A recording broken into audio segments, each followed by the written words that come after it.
Today's daf Yomi is Horayos daf Gimel Horayos 3. Today's daf is dedicated for Shemir for the Chayalim. Hatzal for the Shvuyim and Yeshua for Am Yisrael on this East Torah. Gemara tells us, well, the opening Mishnah had said that if Bezdin issues a mistaken ruling and individuals follow it, the Mishnah had said that the individual is exempt from bringing a chatas, a sin offering, because they rely upon the ruling of the court. The Gemara yesterday's daf says that that position is based upon Rabbi Yehuda because there's a brisa and we attribute that brisa to Rabbi Yehuda. But there's another brisa which is also anonymous, which we attribute to the Chachamim, and they say an individual who follows a mistaken ruling of the court actually does need to bring the korban chatas. He's liable. So the brisa we attribute to Rabbi Yehuda says he's pater, and the brisa we attribute to the Chachamim says he's liable. He's chayev. So on today's daf Yomi, 2 lines from the bottom, the Gemara asks a very simple question. Milti Travayu Stame Tanan, since both of these brisos are anonymous, Nimai de Kamaisa Rabbi Yehuda, Basrais Rabbanon. How do we know that the brisa that says you're exempt is the position of Rabbi Yehuda, and the brisa that says you're liable under those circumstances is the position of the Rabbanon? Eba Ipcham, maybe it's just the opposite. And Gemara says no.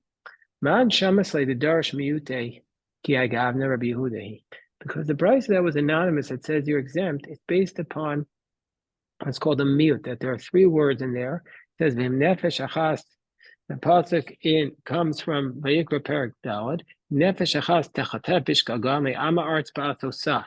And the Gemara reads that verse techatah. The brisa reads it as limiting 3 things: nefesh achas ba'atosa.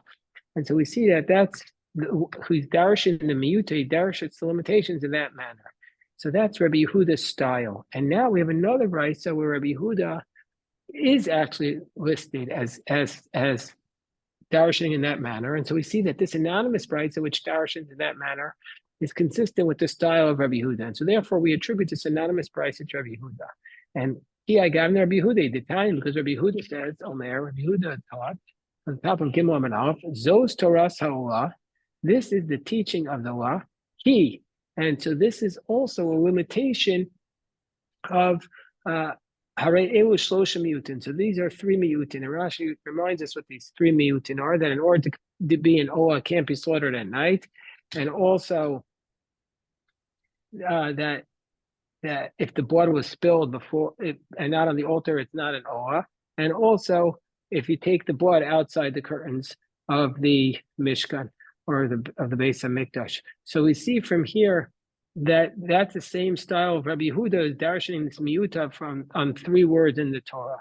You learn out 3 laws. So therefore, it's logical to assume that this anonymous brisa is also the position of Rabbi Yehuda. The biasem, or alternatively, an alternate explanation, Rabbi Yehuda is the one who says that if you bring the sin offering, that if you do the act on the basis of the mistaken ruling, you're exempt, and the Chum say you're liable, is from the fact that the second brisa, which is the one that says that you're liable if you rely upon the ruling of the court, you buy the same Adain Ani Omer that the brisa says of Adain Ani Omer. Well, Matzos Mukmas like Rabbi Yehuda. This brisa which says you're liable, we cannot assume is like Rabbi Yehuda. We're 3 lines from the top on 3a.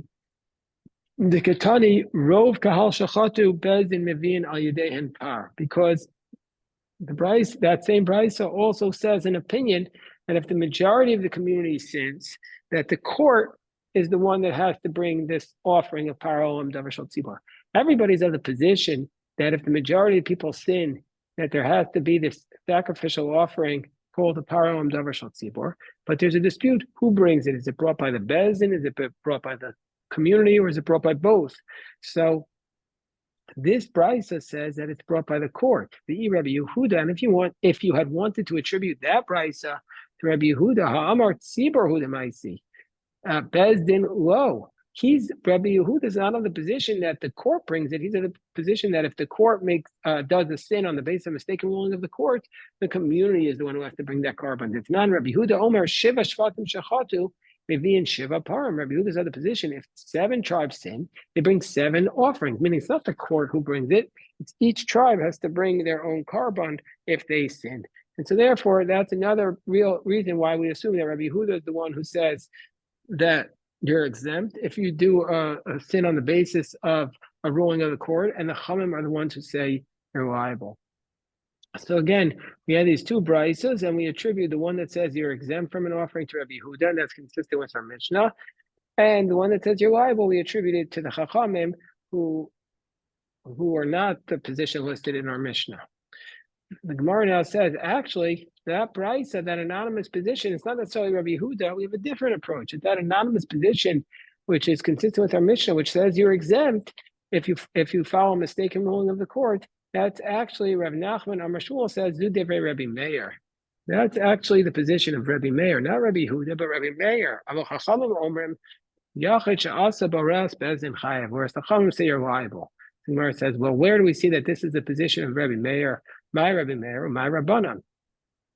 Where do we see it's Rabbi Meir and the Rabbanan? So the Gemara says, okay, here's a brisa, and the brisa is opaque. And we're going to see one interpretation, and then we're going to see four other interpretations of this brisa, because the brisa is very, very elliptical. And the brisa says, Horu va'asu, that if they gave a ruling, we don't know who, and they did it, Rabbi Meir says you're poter v'chamim mechayven. Rabbi Meir says you're exempt, and the chacham say you're liable. So this position of Rav Nachman Neiman Shmuel is going to say that if the court gave a ruling and the people followed it as individuals, Rav Meir is going to say you're exempt, and the sages say you're liable. So that's how the Gemara interprets it first. Man asu, who are the ones who did it? Ilim of Bezdin. If you want to say the courts are the one who made the mistake, my time of Rabban Demachayv, then why would the rabbis say that the court has to bring an offering? Vatanya yachol horu Bezdin also Bezdin yachol yuchayev. And we have a brayse that says, I might think if the court gave the ruling and the court is the one that did this sin, that followed the ruling, I might think they're liable to bring this communal offering. Tamomer hakahal va'asu hakahal. It says in the pasuk that the kahal, the community, did it. Va'asu, and they did it. Ma'aseh to'ay b'kahal. That means the action has to be done by the community. V'ora tluya b'bezin, and the ruling is from the court. And here the action was done by the court, not by the community. Elo horu bezin va'asu rov kahal. So maybe you want to suggest that if the court gave the ruling, and we're talking about a majority of the people sinned, not the minority. Well, if that's the case, my time of Rabbi Meir de Poter. Well, if that's the case, why would Rabbi Meir say that no offering is brought? Everybody agrees that if it's indisputable that if the majority of the community sinned, and on the basis of a mistaken ruling of the court, that a power Elam Dever Shal Tzibur has to be brought.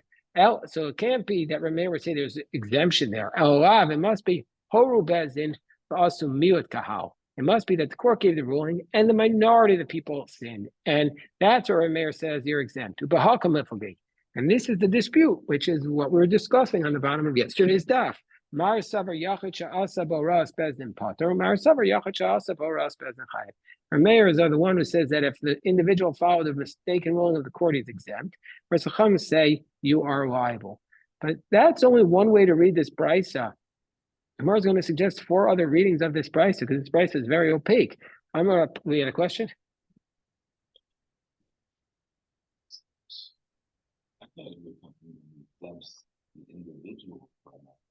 That's what it is saying.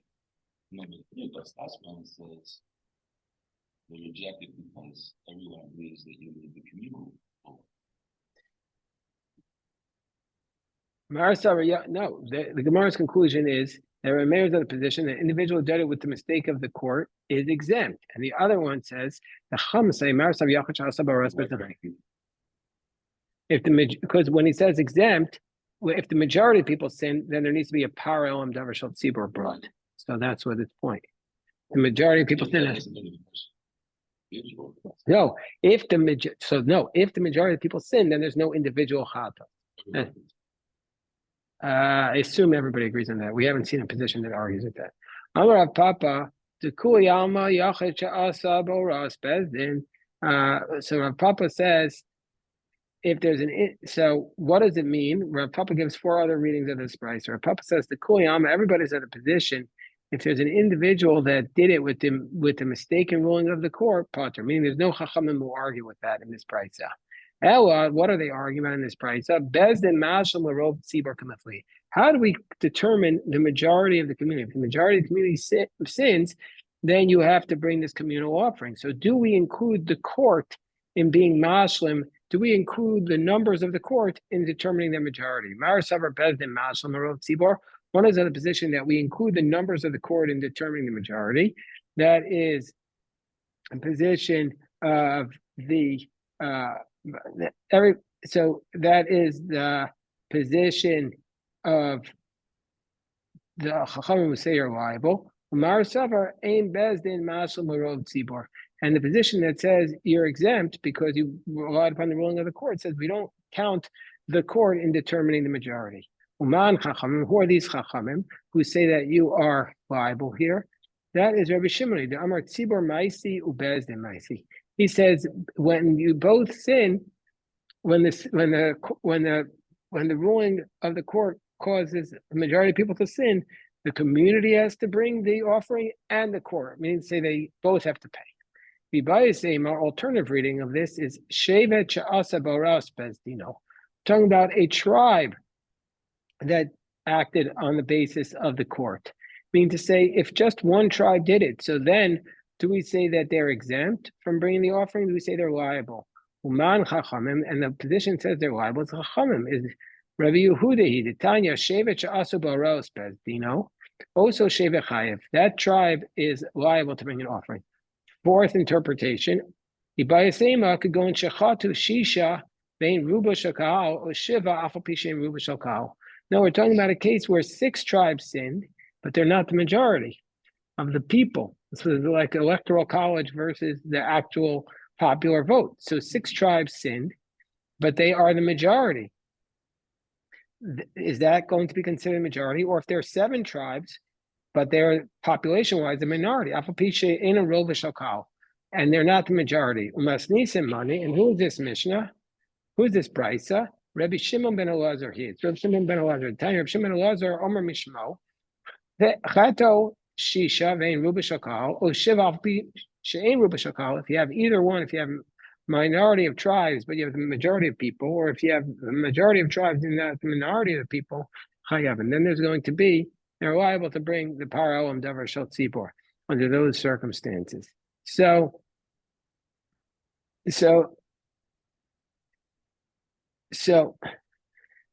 that's those are the different possible interpretations. So now says Rav Asi, coda to this discussion, which should pierce our hearts. How do we determine the majority of the people? When we're counting up the people because there was a mistaken ruling of the court. We only count the people who live in the land of Israel. And the people who live in Washington, D.C., they don't count in determining the majority. What's the concept here? The concept is based upon Rashi. Rashi says, the Osam Shebachutz La'aretz Einan Min HaMinyan. Those people outside of Israel, they're not part of the count in determining this. The way we determine the center of the Jewish people is in the land of Israel. Those outside the land of Israel don't get a vote. And what's the proof for this? Proof for this comes from the pasuk in Malachim chapter 8. It says that Shlomo built the base of Mikdash. He made a festival. The Kol Yisrael Imo Kahal Gadol, and the whole people was with him. Was a great kahal. So they were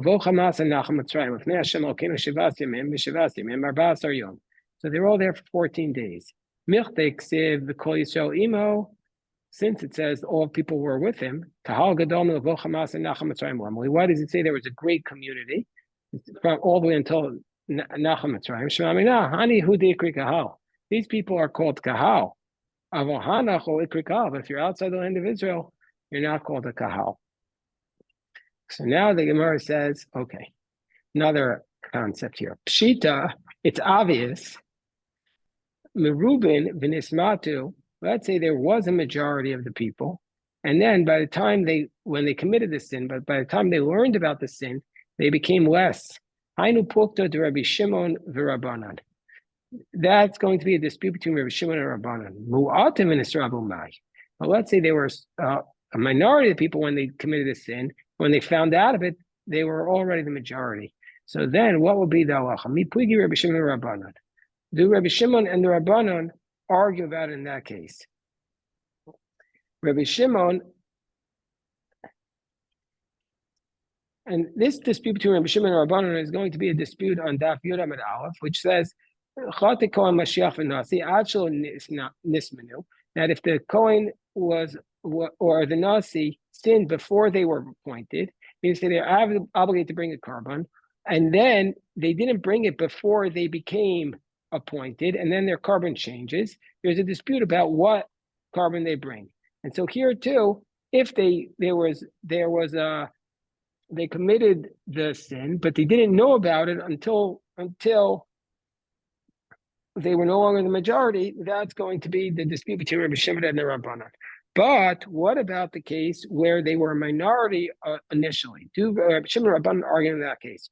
Rabbi Shimon Tazal Basar Yediyah Machai. Rabbi Shimon, who says he follows when you knew about the sin, he's going to say that you're liable to bring a carbon if you were a minority, and then you found out about that you're liable in the Paralel Davar Shal Tzibor. Rabbanan Da'azli Basar Chata. The Rabbanan who follows when the sin was committed, he would say the community is exempt there. Patri, he's going to say the community is exempt under the circumstances, or not.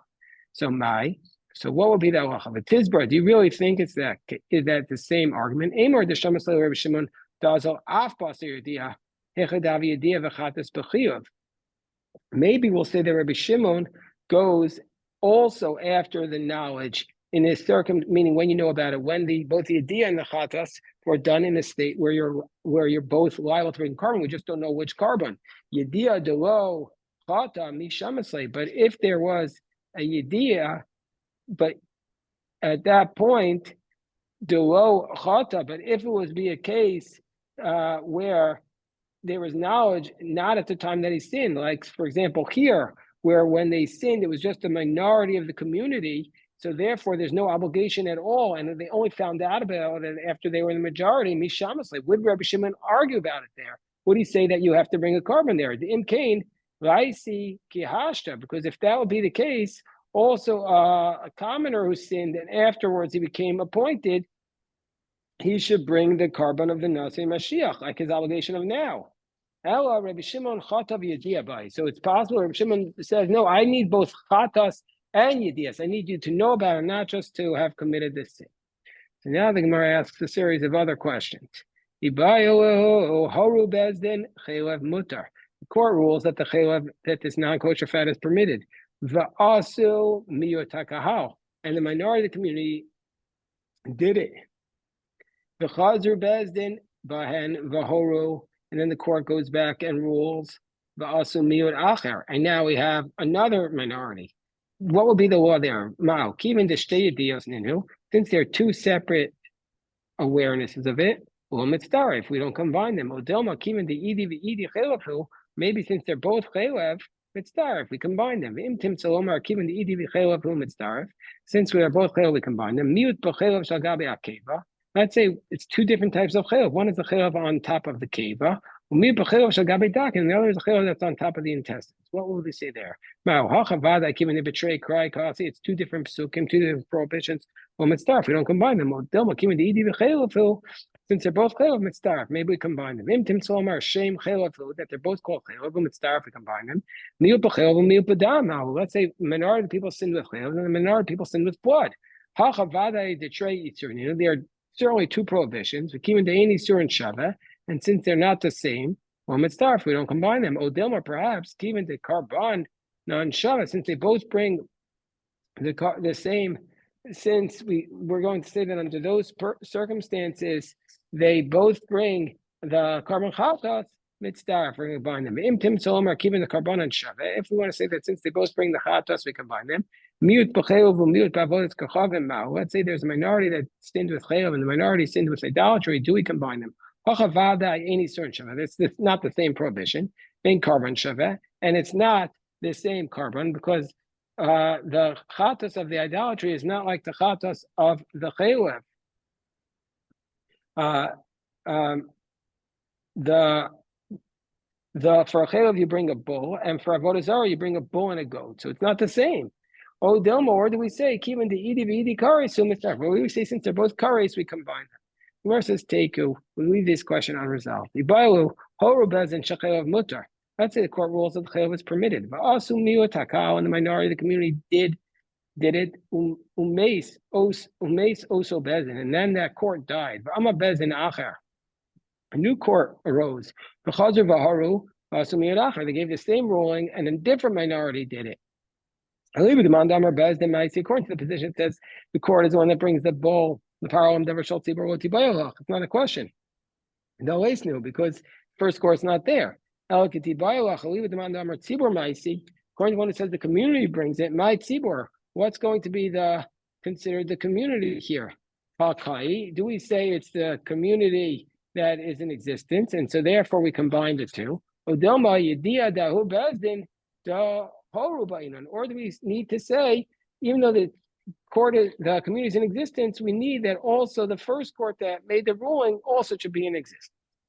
And now, Amar Rabbi Yonasan. Amar left that question unresolved. Says Rabbi Yonasan, let's say you have 100 that sat down to give a ruling, even 100, even though court is 71. Let's say you have 100 judges there. They're not going to be obligated to bring, there's no communal offering that needs to be brought unless all of them gave a ruling. They all have to have opened up and given a ruling. As it says, if the entire community sins, they all have to have been part of it. Or maybe they all have to have ruled unanimously, or maybe they all have to give a ruling. It's not 100% clear. Until everybody gives a ruling. It's logical. Because generally speaking, in the Torah we say you just need a majority. And here it says so everybody has to give the ruling. And even if there's 100 of them, they all have to give the ruling. So the Gemara challenges from our Mishnah. Tanan Horu Bezdin V'yada Echamei Ansheto. The court gave the ruling. One of them knew they were mistaken. Or there's a student there who was capable. And he based himself on that ruling. He's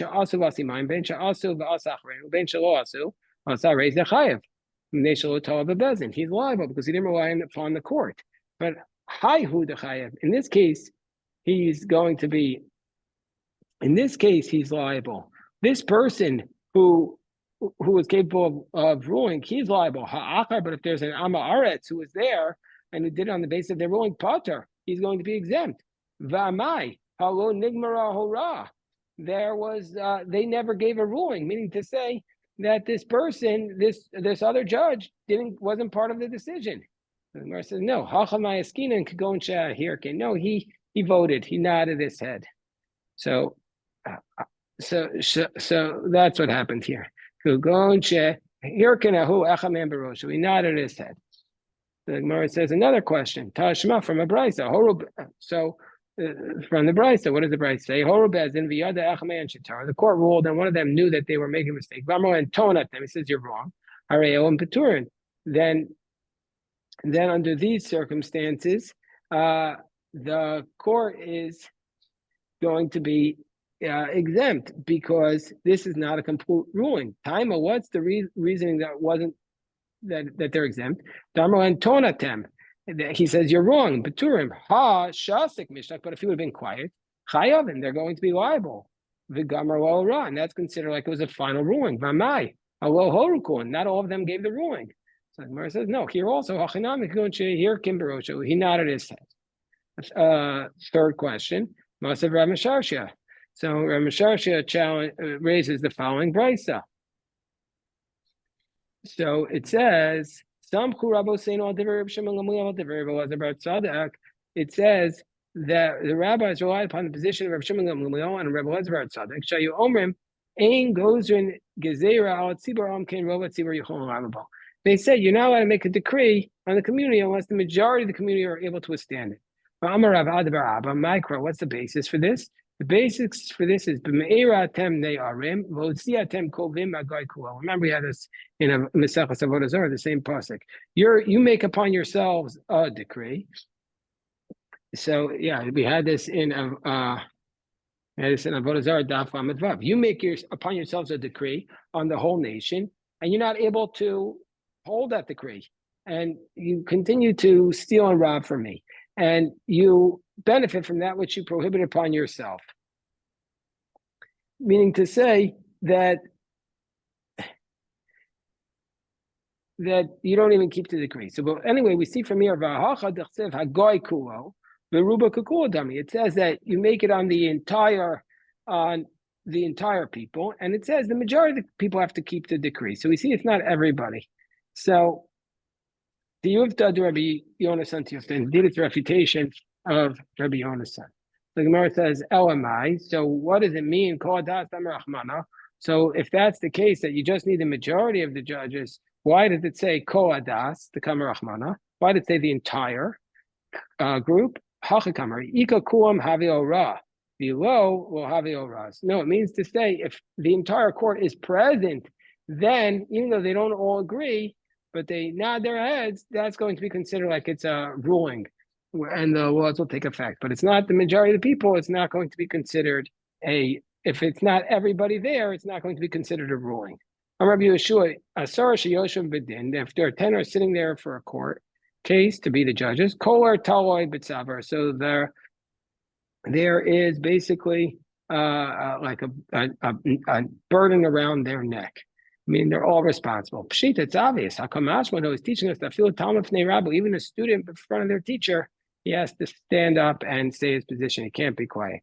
Rafuna, when Rafuna went out to give a ruling, he brought 10 with him to give tonight Bay Rab. He brought 10 students to be part of the ruling. So like basically that only to spread out the risk. So you wouldn't get the entire effect of a bad ruling on him. It would be shared. Rav Ashi, when Rashi, when a non-kosher animal was brought in front of him, he had to give a ruling. He brought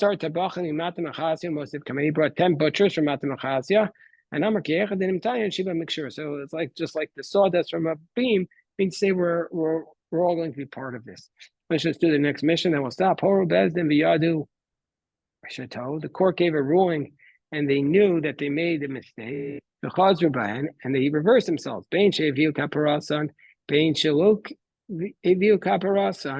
Whether or not they brought their Harolam Davar Shaltzibor yet, or whether they didn't, and the individual didn't realize this, heard their first psak, and he acted on it. Rabbi Shimon Potter, Rabbi Shimon says he's exempt because he relied upon the court.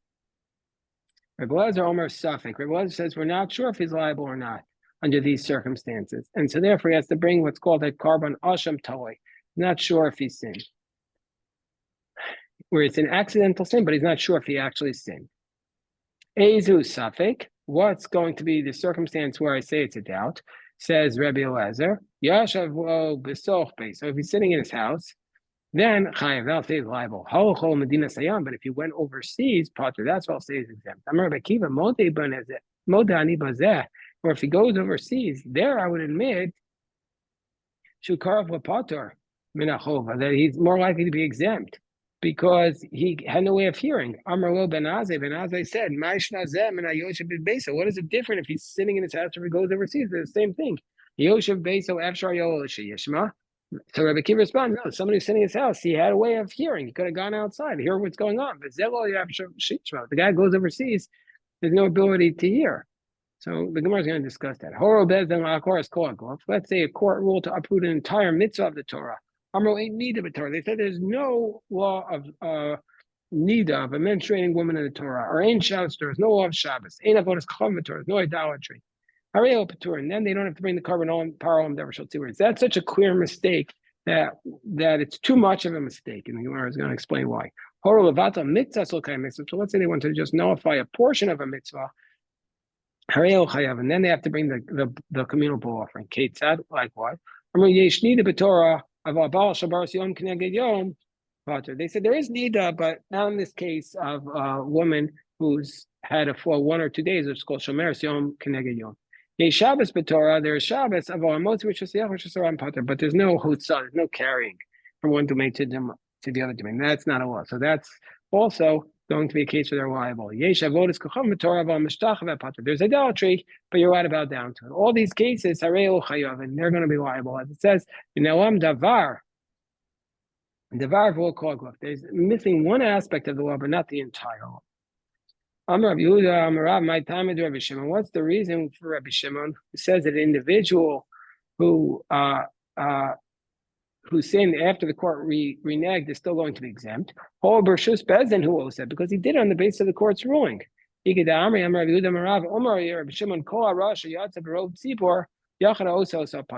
individual who acted on the basis of a ruling that went out to the community, he's going to be exempt.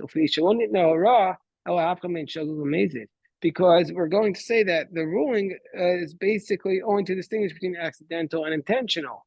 And this person, is not going to be considered under those categories.